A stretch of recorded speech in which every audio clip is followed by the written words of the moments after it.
we've done this a little bit already in the first set of lectures. So, separation of powers.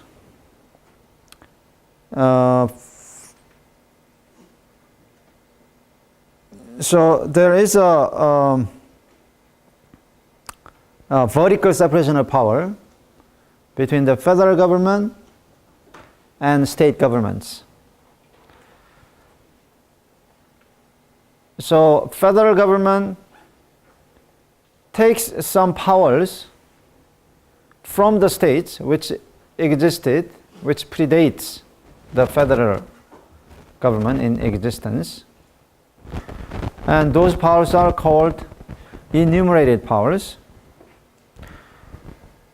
And Congress can exercise only those powers stated in the Constitution. So the Constitution is kind of a contract between the 13 states. And any remaining power is with the states. So a lot of federal laws are justified by which power? So out of the enumerated powers, which power is the one that's frequently used to justify the federal laws? It's right there.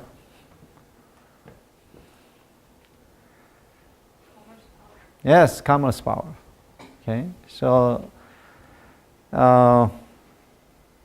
power to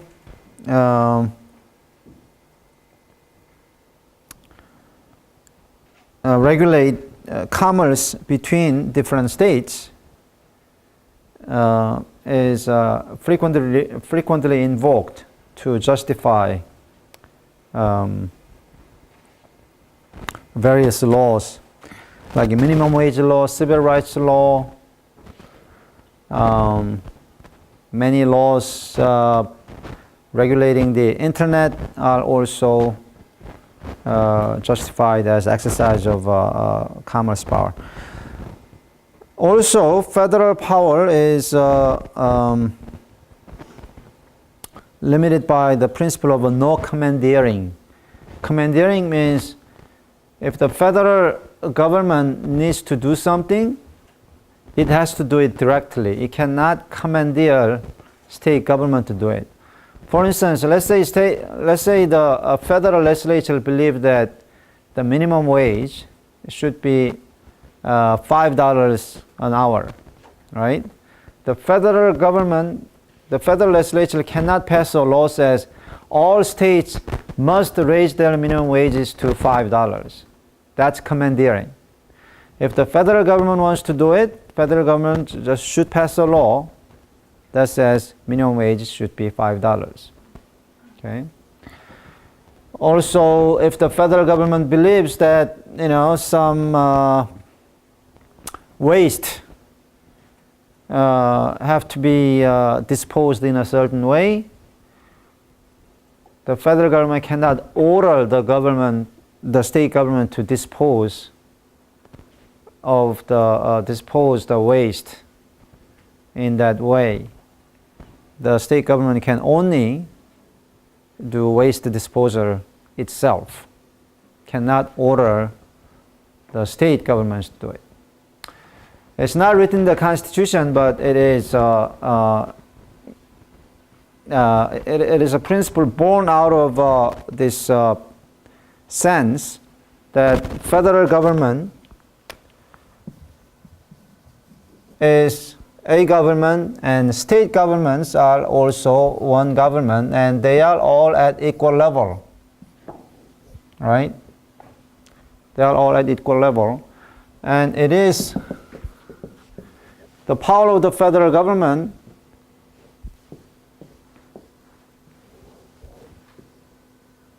comes from a contract between the states,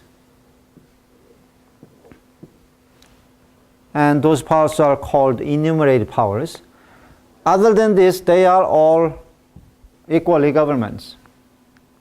So one government cannot force another government to do anything, right? Okay.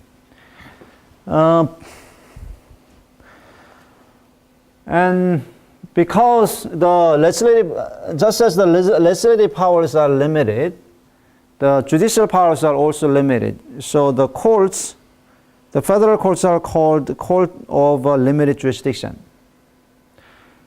You do have this PPT, right? Okay, all right. So federal courts can hear only questions of only the cases that have federal law questions or cases where diversity of state residents are involved, right? So the only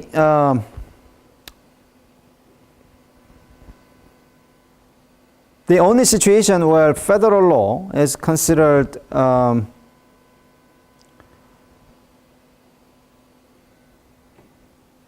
superior to federal law, I mean, the state law is, federal law is considered superior to federal law is when there is a conflict. And we talked about when there is a conflict, right? So, you know, I gave you example of minimum wage, right? If federal minimum wage is $5, state minimum wage is $7, those two laws are not in conflict. Because if employers pay $7, they can obey both laws, right? Okay, talked about that.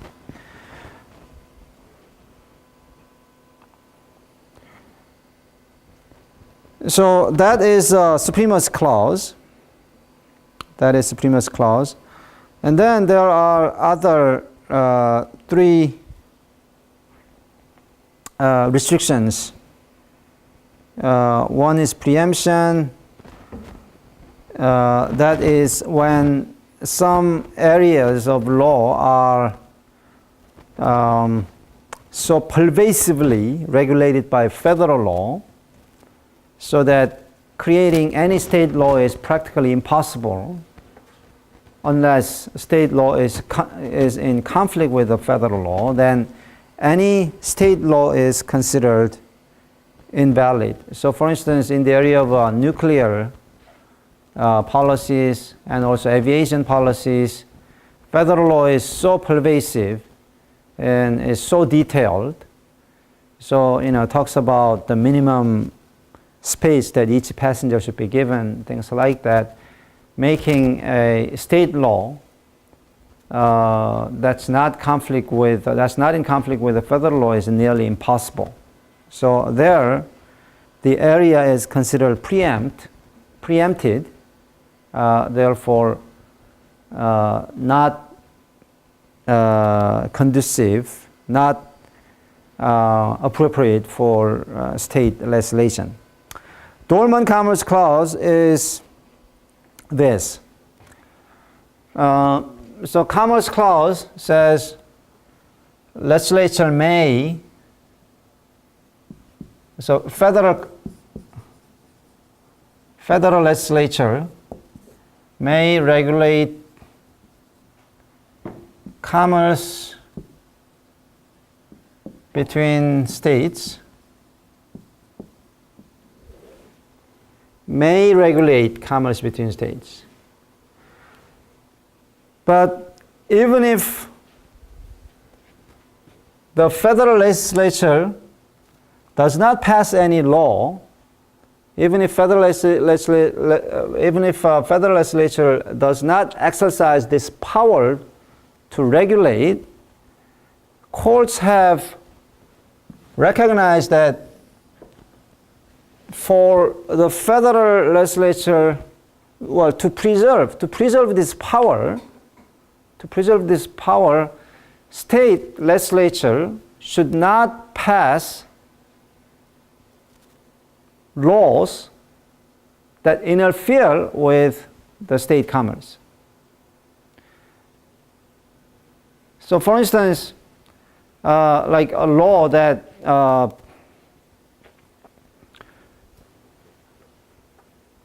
in California, only California residents can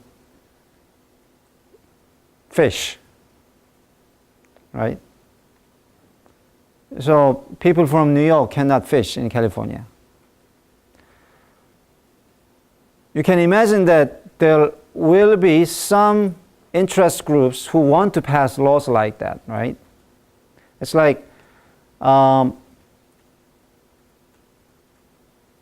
California waste disposal companies can receive waste only from California. Or something like this. Okay, California water can be used only by Californians. You can see there will be like parochial, 지역주의적인, there will be parochial interest driving this type of legislation. And if as you can see, the states are on the equal footing with the federal government, so there is no law that's prohibiting the states from passing these parochial laws. But if the states keep doing that, what's going to happen to the United States? It's like, I can go fish in New York, but I cannot go fish in California. I have to drop, I'm visiting California, but I have to take back my garbage back to New York, right? It's not going to remain one country, right? So to hold together the unified state, right?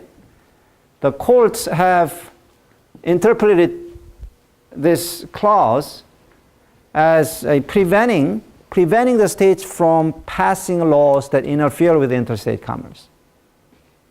Even if legislature is dormant means sleeping, right?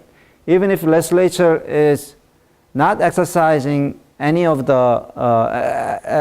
not exercising the commerce power, the Supreme Courts have interpreted the clause to mean that the states cannot actively pass laws that discriminate against out-of-state residents.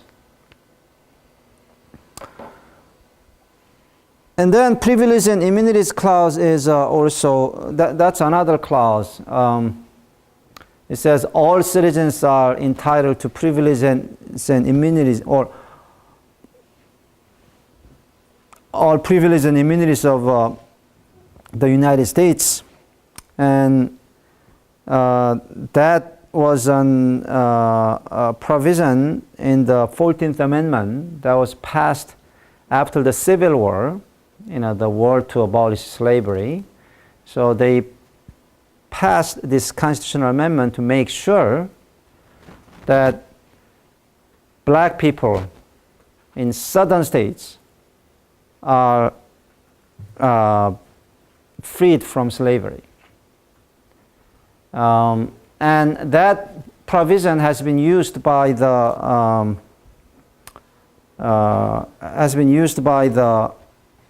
Supreme Court again to prevent the states from passing parochial laws, passing laws that discriminate outsiders, discriminate out-of-state residents. Okay? Question, comment so far? All right, next. And yes?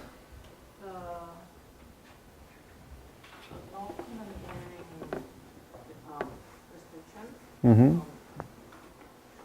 정확히 어떤 그냥 모두에게 금지된다라고 할 수 있지만 이 스테이트에게 금지된다 그런 식으로 하는 게 안 되는 건가요? 아니지. 뭔가 법을 통과시키라고 강제할 수 없다는 거지. 이 모든 주는 이러이러한 법을 가지고 있어야 된다라고 그렇지. 없는데 그렇지. 그냥 뭐 이건 그런 식은 가능하다. 그렇지. 그 법을 직접 통과시킬 수는 있지. 그러니까 예를 들어서 뭐 연방 차별금지법 같은 걸 통과시킬 수 있죠. 뭐 인종차별은 금지된다. 근데 그게 아니라 모든 주는 인종차별금지법을 통과시켜야 한다. 이건 다 무효라는 거야. 왜? 지금 내가 얘기한 네 가지 지금 이거 요 네 가지 상황 빼놓고는 다 평등해요. 이 51개 정부는. 네. 그렇기 때문에 한 정부가 다른 정부한테 명령을 해서는 안 된다는 거예요.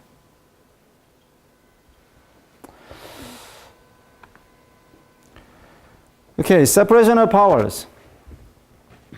So we talked about vertical separation. Now we're going to talk about horizontal separation of powers between three branches. Judiciary, executive, legislative. 근데 이거는 저기 한국 상황하고 뭐 그렇게 큰 차이가 없어서 이거 그냥 넘어갈게요. Okay.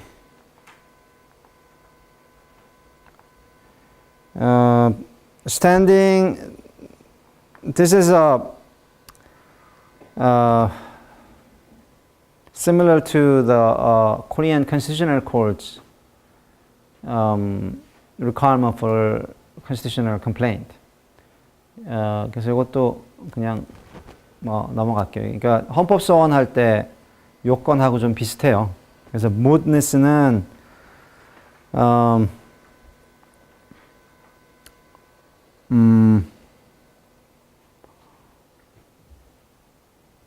그러니까 소의 이익이 없어졌다 이럴 때. 그래서 저기에 대해서 뭐 낙태금지법에 대해서 헌법소원을 했는데 그 사이에 아기를 출산을 그러니까 그 사이에 그냥 낙태를 했다. 아니 낙태를 한 경우가 아니라 출산을 해버렸다. 그러면 낙태금지법이 무효가 되더라도 어차피 출산은 해버렸잖아요.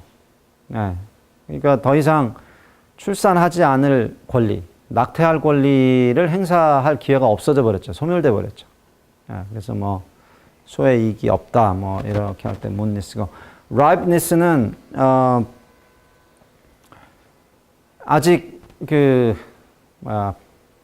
뭐라 그래, 권리의 뭐 현재성, 권리 침해가 뭐 현재 아직 발생하지 않았는데 먼저 뭐 헌법소원을 제기하는 경우, 이런 경우. 그래서 ripeness는 아직 침해가 숙성되지 않았는데, 사건이 숙성되지 않은 경우에는 역시 이제 각하할 수 있다, 뭐 이런 얘기고요. 네.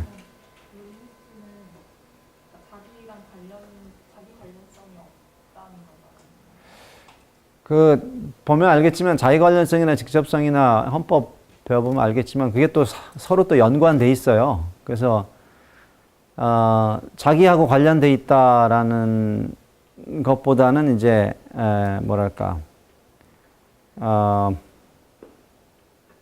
뭐뭐 있지? 자기 관련성, 직접성, 현재성도 따로 있나? 그러면 그거에 해당되는 거겠지. 가장 해당된다면.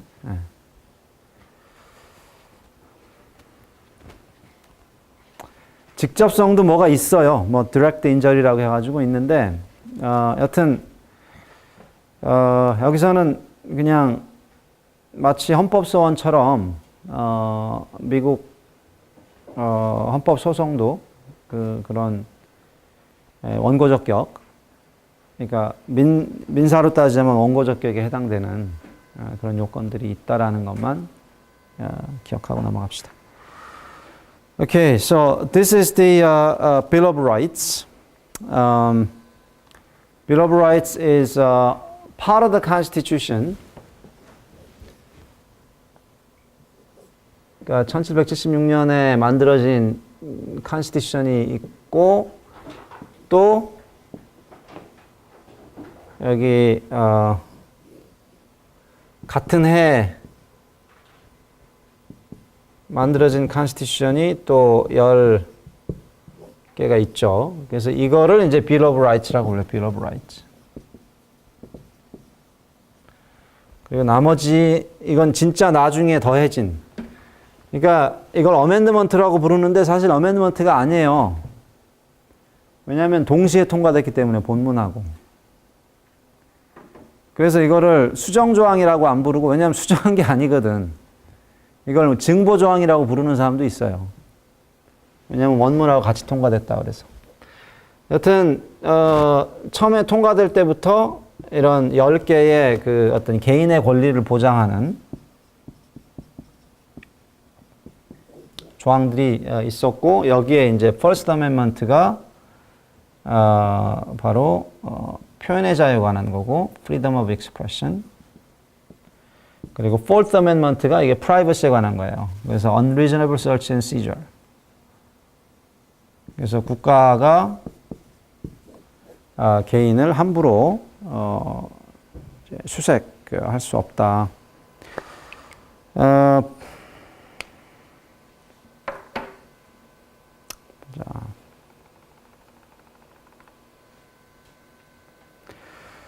그리고 이 10개가 이제 헌법 통과될 때 같이 통과됐던 이유는 저기 때문에 그래요. 페더럴 거버먼트를 만들면서 이게 너무 강해질까봐 페더럴 거버먼트가 이런 걸 하면 안 된다 라는 내용을 넣으려고 이렇게 넣어놨는데, 나중에 남북전쟁이 난 다음에 그 다음에 이제 13, 14, 15, 16 이게 이제 전쟁 이후에 만들어진 그 수정조항들인데, 여기 이제 14번에 이제 어떤 조항이 있냐면,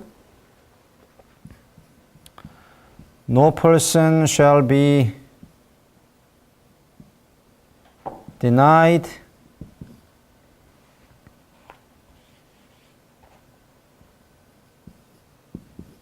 life, liberty, or property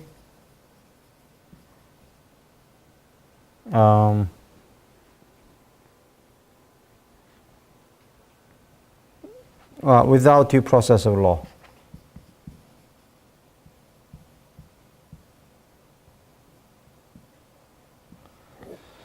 그래서 나중에 이제 어떻게 해석하게 되냐면, 이걸 이제 incorporation이라고 하는데, 그러니까 포함됐다 그러죠. incorporation.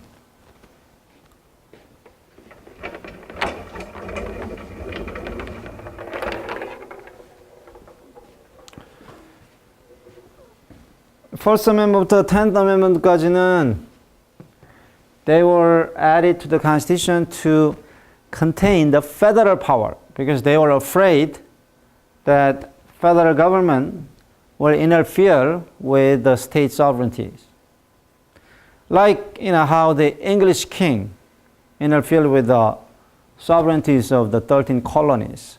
That's why they fought for independence, right? And they didn't want to create a king-like figure, king-like entity once again. They will interfere with their independence. So they made these clauses: freedom of expression, privacy, and Fifth Amendment and Sixth Amendment. So these are, you already studied this, right? So in the Fifth, you did. Criminal procedure. Yeah? Okay, so Fifth Amendment, right against self-incrimination, right against self-incrimination, and right to counsel, right? These were meant to protect people from the federal government. Okay?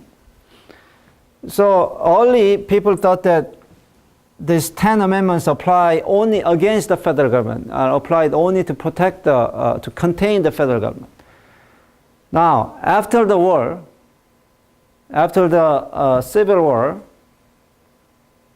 people realized that the real bad boys are not the federal government, but the states.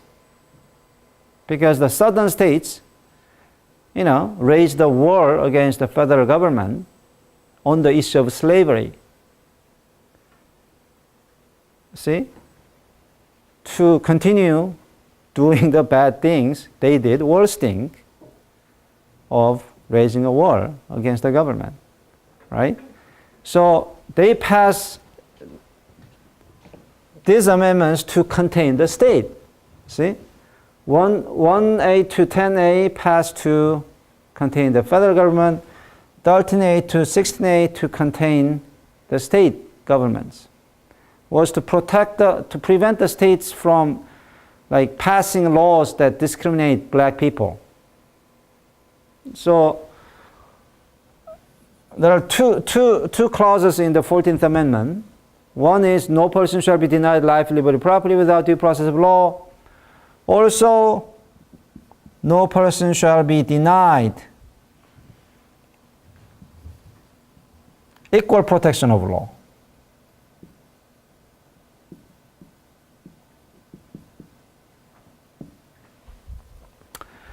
And later, the courts decided that when it says no person shall be denied life, liberty, or property, this liberty over here incorporates all the 10 amendments. That way, the 10 amendments apply not just to the federal government, but also to the state government. Okay? So earlier people thought that, federal government is prohibited from infringing freedom of expression, but now also state government is prohibited from infringing freedom of expression, because now liberty includes all the things, all the protections vis-a-vis the federal government. Okay? And same thing with the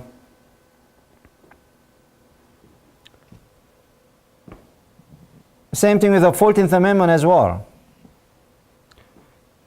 If you look at the 5th Amendment over here, there is also a similar clause. No person shall be,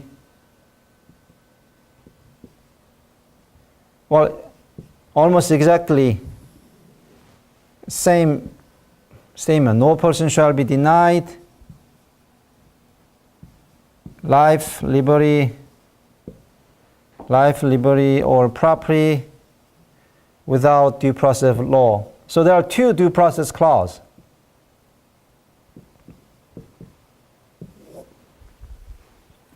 It's natural, right? 적법 절차 조항은 어느 나라나 어느 헌법이나 자연스럽게 가지게 되는 거죠. 뭔가 이 개인의 권리를 제한할 때는 어떤 절차를 따라야 한다. 그래서 이거는 연방정부에 적용되는 것도 하나 있고 주정부에 적용되는 것도 하나 있고 그렇게 된 건데, 아까도 말했지만 주정부에 적용되는 여기에서 이 리버리에 이 위에 표현의 자유부터 이 모든 그 프라이버시 조항들이 다 포함된 걸로 되면서 주정부에도 다 적용됐고, 거꾸로 여기 Fifth Amendment에 있는 No person shall be denied life, liberty, or property without due process of law. 이 적법 조항의 이 리버리는 또 이 밑에 있는, 그러니까 10 Amendment 뒤에 나오는 것들이 또 다 포함된 걸로 해석이 됐어. 그래서 뒤에 있는 것도 전부 다 연방정부 포함되고 적용되고, 이 앞에 있는 10개도 다 주정부 적용되고. 그래서 결론은 뭐냐면 연방정부나 주정부나 다 이 First Amendment부터 26th Amendment에 있는 기본권들이 다 적용되게 됐어요.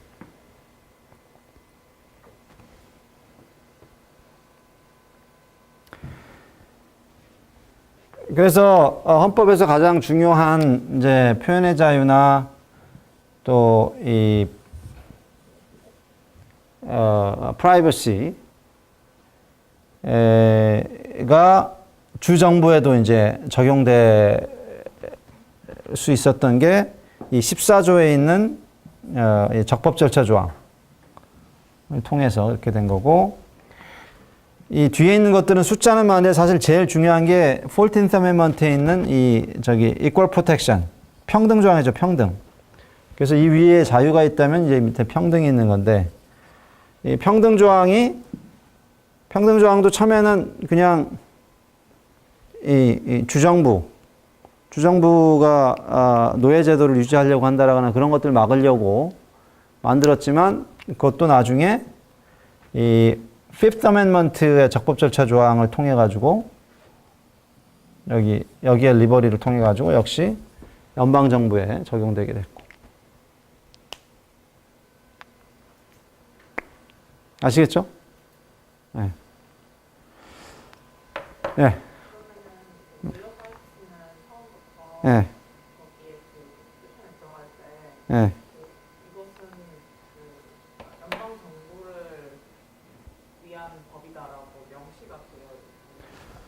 자, 보세요. 명시가 저렇게 돼 있죠. 듀 프로세스 조항을 비교해 보면 Fifth Amendment due process는 No Congress shall not deprive life, liberty, property without due process of law라고 돼 있어요. 그럼 Congress는 미국에서 Congress는 연방 의회를 말하는 거예요. 그래서 그냥 아무 설명 없이 더 Congress 그러면은 연방 의회를 얘기해요. 근데 14조에는 보면은 No state shall not deprive라고 돼 있거든요. 그래서 이제 명시적으로 그렇게 돼 있었죠. 예. 그래서 이제 나중에 해석을 하면서 각자의 이제 각자의 적법 절차 조항이 연방 정부의 적법 절차 조항의 리버티는 주정부가 보호하는 권리를 포함을 하고, 주로 평등 조항이죠. 거꾸로 주정부의 적법 절차 조항의 리버티는 연방 정부가 보호하는 표현의 자유나 프라이버시를 포함한다라고 이렇게 하게 되는 거죠. 그런데 그게 좀 아주 문헌적으로 볼 때는 좀 안 맞죠.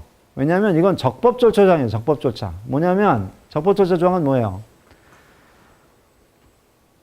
어떤 권리를 실체적으로 보호하는 게 아니라 그 권리 침해해도 되는데 이런 절차를 따라야 된다. 그냥 그 얘기를 하는 거잖아요. 그죠? 그래서 원래는 이게 procedural due process clause라고, procedural. 그러니까 이게 due process clause로 부르는데 원래는 procedural 한 거였단 말이에요. So to restrict somebody's right, there has to be notice. Okay, notice that the right is being infringed, and there has to be hearing, right? So there has to be hearing, 그러니까 청문회 같은 거, 청문회. And right to object to the state's case. 그러니까 정부에서 너의 권리를 제한하겠다고 했을 때 거기에 대해서 반박할 기회가 있어야 되고, 그래서 이런 거를 다 하기 위해서 서비스 프로세스, 송달 규정도 그래서 만들어진 거고, 재판이라는 것도 결국엔 사실은 왜 만들어졌어요? 이 조항 때문에 만들어진 거예요. 사실은 사법부라는 게 원래 무슨 헌법적인 이유로, 그러니까 원래 헌법을 둘로 나누면 이제 통치론하고 기본권론인데, 그 통치론 때문에 사실 사법부가 나온 게 아니고, 이 기본권 들어가서 이 적법 절차를 보장을 해주려면 여기 우선 너의 권리를 침해할 거야라고 노리스 통보를 해줘야죠. 통보를 해주면은 그 개인이 그렇게 권리 제한하면 안 되는데요라고 이제 반박을 할 수가 있죠. 그럼 그걸 누군가 중간에서 판단을 해줘야 되잖아요. 근데 누가 그걸 판단을 해? 그런 중요한 일은 공무원이 해야 되는데 공무원은 다 정부 쪽일 거 아니에요. 그래서 정부 쪽이 아닌 공무원들을 만들어야 되겠다. 라고 해서 사법부라는 게 만들어진 거예요. 예. 그래서 적법 절차 조항은 사법부의 어떤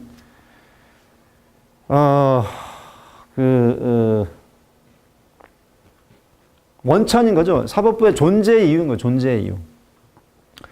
여튼 그런 의미로 만든 조항이거든요. 그러니까 어떤 권리가 있으면 그 권리를 침해할 거면은 침해해도 좋은데 이러이런 절차를 따라야 된다. 이런 거였지 이런 권리는 침해하면 안 된다. 이런 조항이 아니었단 말이에요. 그런데 지금 해석은 어떻게 하고 있냐면 표현의 자유를 주정부가 침해하면 안 된다. 라고 해석을 하고 있는 거죠. 그래서 이 듀 프로세스를 뭐라고 부르냐면 substantive due process를 불러요. substantive due process.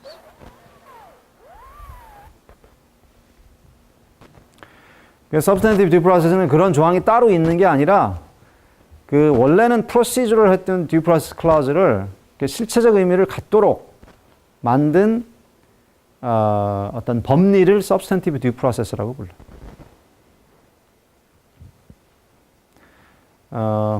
좀 복잡하게 들리지만 이 얘기를 다 해주는 이유는 미국 법원이 한국 법원과 다른 점을 보여주려고 하는 거예요. 한국 법원 같은 경우는 헌법에 이렇게 돼 있으니까 우리는 그대로 문헌적인 해석을 하겠죠. 예. 그런데 미국 법원은 저렇게 문헌으로 봐서는 명백히 저건 그냥 절차적인 조항인데 뭔가 이 국가가 유지되기 위해서 또 기본권이 보호되기 위해서는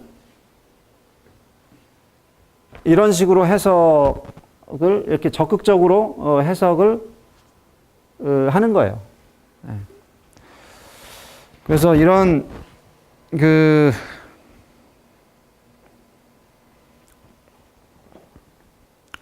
그런 사례로 이제 여러분들한테 원래 그 Simple Justice라는 영화를 좀 보여주려고 그랬었는데 이번 학기는 좀 기회가 안 될 것 같고 자 그래서 14th Amendment로 넘어갑시다. 14th Amendment. 14th Amendment로 넘어가면 이런 해석이 나오게 됩니다. Number one, intentional arbitrary discrimination is banned. And classifications suspected of such intentional arbitrary discrimination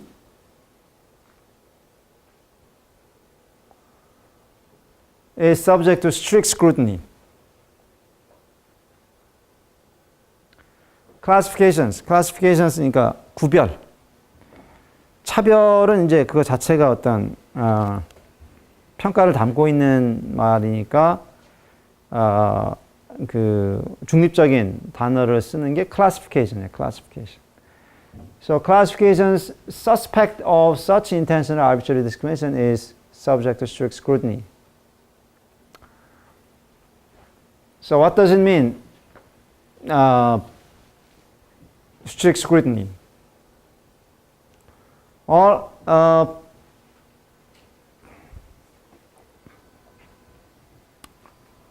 그냥 엄격 심사라고 우선 이해를 해두시면 될 것 같아요. 여러분들 헌법에서 엄격 심사 배웠죠. 네. 그래서 대표적으로 race, 그러니까 인종에 대해서는 suspect classification으로 이미 판례에서 정했어요. 인종. 또 성차별에 대해서는 suspect는 아니지만 quasi suspect, 그러니까 준 피의 구분이다라고 이렇게 쓸 수 있겠죠. So it doesn't have a high suspicion of arbitrary and intentional discrimination, but it has kind of an intermediate. It raises intermediate suspicion. So some Korean scholars argue that in Korea the order should be reversed because there has been greater gender discrimination than racial discrimination. So gender discrimination in Korea should be subject to strict scrutiny. 엄격 심사죠. 예. 엄격 심사하게 되면 정부가 불리해요? 개인이 불리해요? 빨리. 엄격 심사하게 되면. 어디가 불리해? 헌법소송에서. 엄격 심사하면은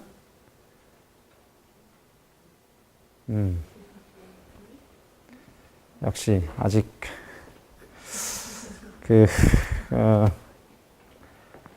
이게 기본을 깨우치지 않고 이렇게 단어만 이렇게 습득하게 되면 이런 일이 생기는데, 엄격하게 심사한다는 게 뭐를 심사하는 거예요? 헌법소송은 뭘 심사하는 거예요? 개인, 국가? 국가를 심사하는 거죠, 헌법은. 네. 헌법은 국가행위, state action. 국가행위는 세 가지가 있을 수가 있죠. 재판이 있을 수가 있고, 행정, 처분이 있을 수가 있고, 입법, 법이 있을 수가 있고. 네. 그래서 그런 것들이 헌법에 위반되는지 살펴보는 게 헌법소송. 근데 그거를 엄격하게 심사한다고 그러면 누구한테 불리하겠어요? 엄격하게 본다고 하면 누가 여러분을 엄격하게 보면은 여러분들을 불리해요, 유리해요? 불리하잖아요. 네. 국가에게 불리한 거죠. 그래서 뭔가 국가에서 예를 들어서 인종별로 뭔가를 뭐 나눈다거나 성별로 뭔가를 나눈다고 하면은 더 엄격하게 봐야 한다라는 이제 법리가 만들어지게 된 거죠. 그래서 strict scrutiny. 그래서 if a classification is based on suspect classification like race, it's subject to strict scrutiny. If it's based on quasi-suspect classification like gender, it's subject to intermediate scrutiny. 그러니까 준 엄격 심사라고 해야 되나? 뭐 중도 심사라고 해야 되나? Everything else based on everything else is subject to rational basis review. What does it mean, rational basis review? Well, the question you ask is quite different. So it goes like this.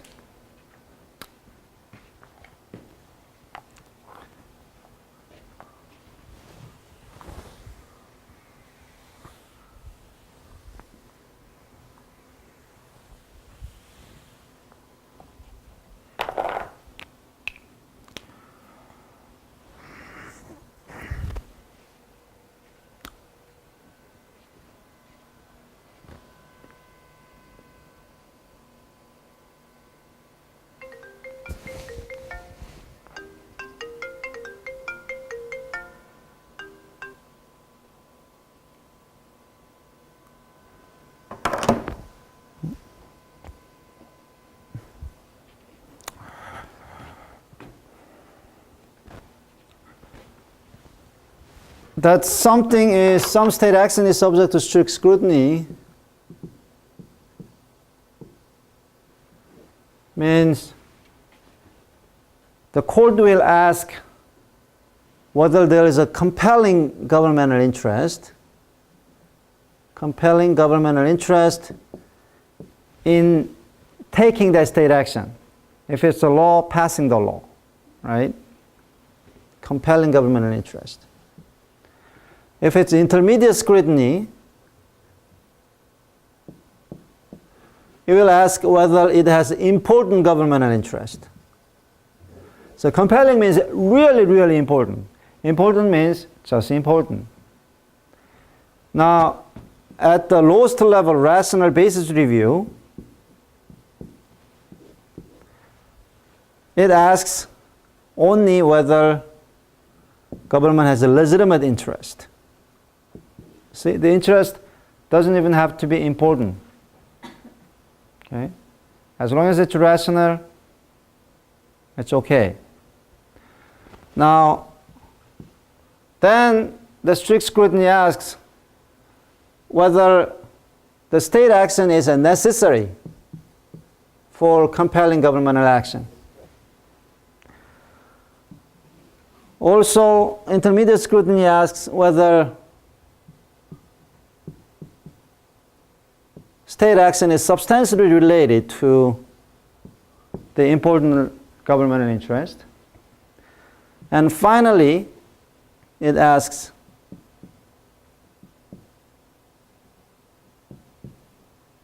in the rational basis review whether state action is rationally related to legitimate governmental interest. Now here, 그러니까 이게 이제 뭐랄까 목적의 중요성. 엄격하게 본다는 건 그만큼 더 많은 어떤 공익의 창출을 요구를 한다는 거고, 그죠? 그리고 이거는 헌법에서 얘기하는 수단의 한목적성. 그런 정부의 그 목표가 있는데 그 목표에 꼭 필요한 국가 행위냐를 따지는 거죠. 정부의 한목적성.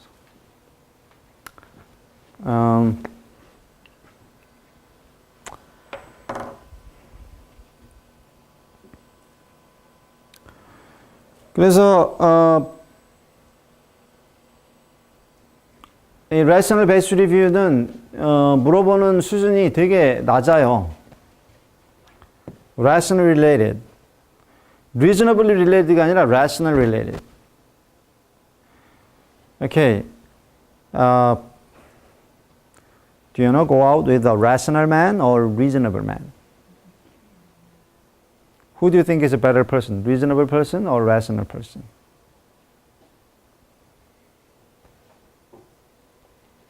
Reasonable is much more, is considered to have more substance. Rational means non-irrational. So not crazy, basically. Right? So all people are rational beings. Almost by definition. You know, the way you define human beings involves rational capacities. But not all human beings are reasonable. Right? So this is how low the scrutiny is. It doesn't even call scrutiny because you don't really scrutinize. It's called review, rational based review. And we'll read just one constitutional law case that shows how low the rational based review is.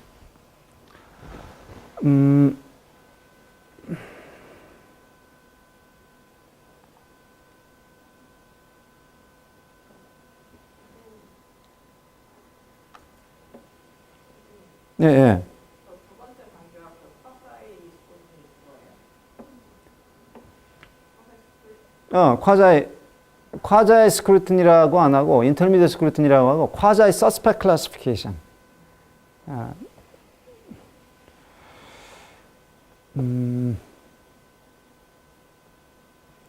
자, 그리고 제가 여기다가 밑에 보면은 similarity with the Korean proportionality test라고 그랬는데 이거는 제가 그 논문 하나 드린 거 있을 거예요. 블랙보드에 보면.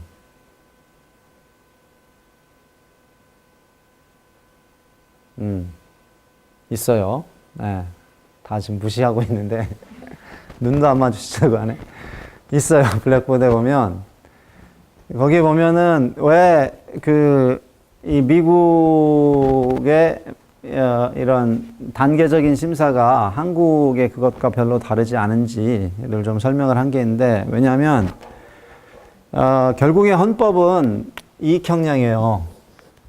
그래서 국가가 창출하려는 공익과 그것 때문에 침해당하는 사익 간의 이익 형량인데, 과잉금지 원칙을 우리가 비례성 원칙이라도 부르잖아요. 그죠? 예. 그럼 그 비례성 원칙의 사실은 핵심은 뭐가 있냐면 바로 이 공익과 사익을 비교했을 때 그 사익을 그러니까 한 개인의 기본권을 침해하려면 거기에 비례성 있는 어떤 공익이 창출될 때만 정당화된다는 얘기고, 또 거꾸로 어떤 공익을 창출하려고 할 때 사익이 희생될 수 있지만 그 사익이 비례성이 어긋나게 너무 많이 희생되면 안 된다라는 게 기본적인 이제 헌법의 명령인 거죠. 근데 이 지금 얘기했던 이 미국 법원의 그 단계 심사도 이제 비슷한 과정을 그러니까 비슷한 결론에 도달하게 돼요. 왜냐하면은 race, gender,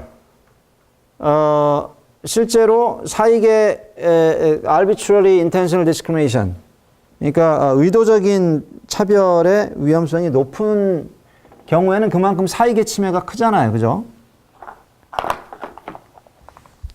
사익의 침해가 조그맣다가 젠더면은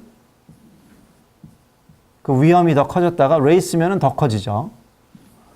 그러면 그만큼 이걸 정당화하기 위한 그 공익도 처음에는 레지르밋에서 시작했다 하지만 그게 젠더로 사익의 침해가 더 높아지면 그만큼 더 중요한 공익이 창출돼야 되고, 이게 레이스처럼 진짜 사익의 침해 위험이 높은 차별이다. 그러면은 더 큰 공익, compelling governmental interest가 창출돼야 된다라는 명령이죠. 그리고 중요한 거는 이게 그냥 말로만 그쳐서는 안 되고, 이 compelling and governmental interest도 그냥 목표만 아주 중요한 목표를 세워놓고 실제로 그거를 달성 안 할 수도 있잖아요. necessary, 달성해야 된다는 거예요. 예. 저 방법이 없으면은 저 공익적 목표를 달성할 수 없는 경우에만 저기를 하겠다는 거니까, 즉, 이 공익 쪽이 그냥 이게 말로만 레지르밋하고 말로만 임포턴하고 말로만 컴펠링한 게 아니라 실제로 컴펠링하고 실제로 임포턴하고 실제로 레지르밋 할 것을 요구하는 게 바로 이 수단의 한목적성 심사인 거죠. 여튼 이렇게 해서 이런 좀 비슷한 점을 찾을 수가 있어요. 네. 자, 그다음. Now we're going to talk about liberty. So, First Amendment and substantive due process. And here you see the same kind of a layered model. So, if fundamental rights are infringed, it requires greater public interest as justification. Therefore, it requires strict scrutiny. And one such strict scrutiny is clear and present danger test. Clear and present danger. What is clear and present danger test? 명백하고 현존한 위험.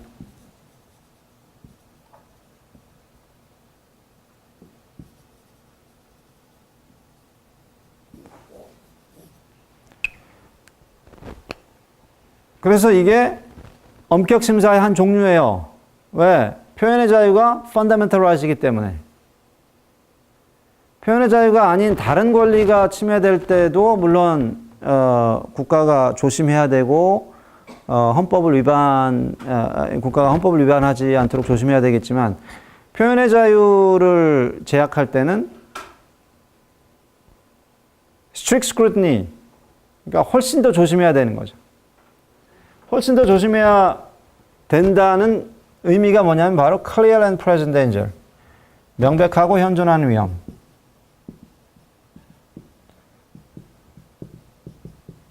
명백하고 현존한 위험이 없는 한 표현은 규제돼서는 안 된다. 이런 내용인 거죠.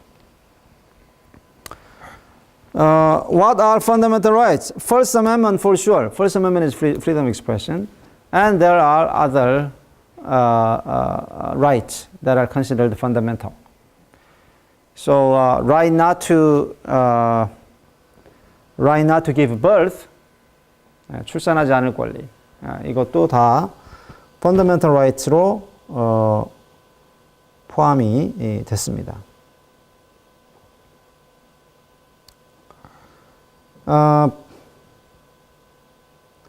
How about when non-fundamental rights are seriously infringed? Well, fundamental right, when important right is infringed, it triggers strict scrutiny. When a ordinary right is infringed, but the extent of infringement is great, then also it's subject to strict scrutiny. Okay? 그러니까 이건 뭐 편하게 생각하면 돼요. 그래서 금이 귀하죠. 하지만 철이라도 잔뜩 모아놓으면 금만큼 귀할 수 있죠. 네. 그러니까 양적인 거 질적인 걸 다 봐서 사익의 침해가 그렇게 중대하면 이렇게 중대하면 그만큼 그걸 정당화하는 더 많은 공익의 창출을 요구한다는 게 바로 이 strict scrutiny의 의미예요.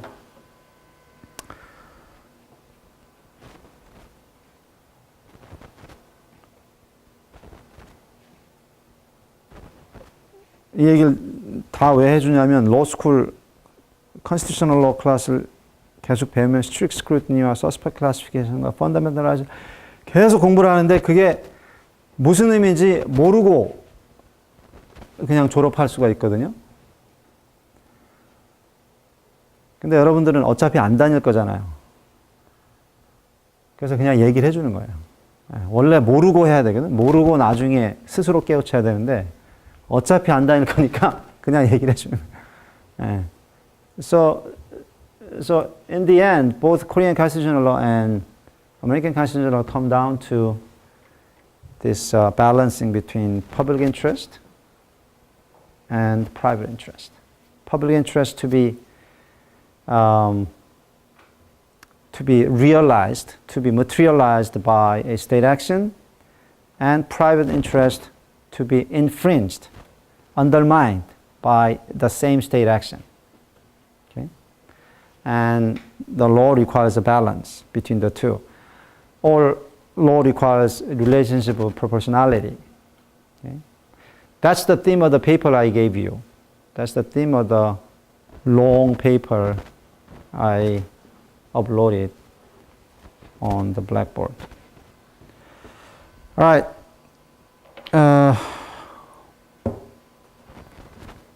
Let's go to the cases in the book. Okay.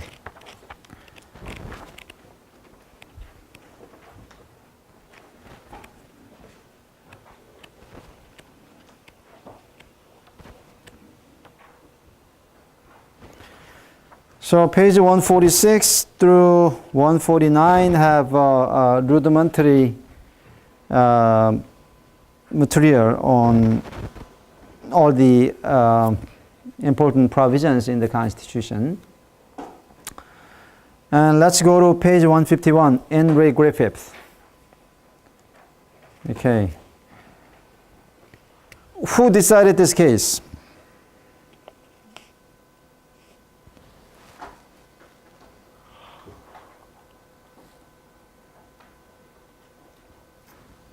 The Supreme Court of the United States, right? The highest court of the country. What is the claim?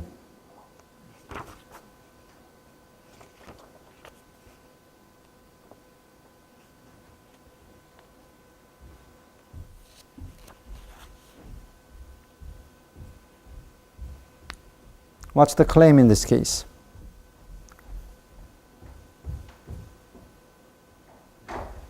Who's the plaintiff in this case?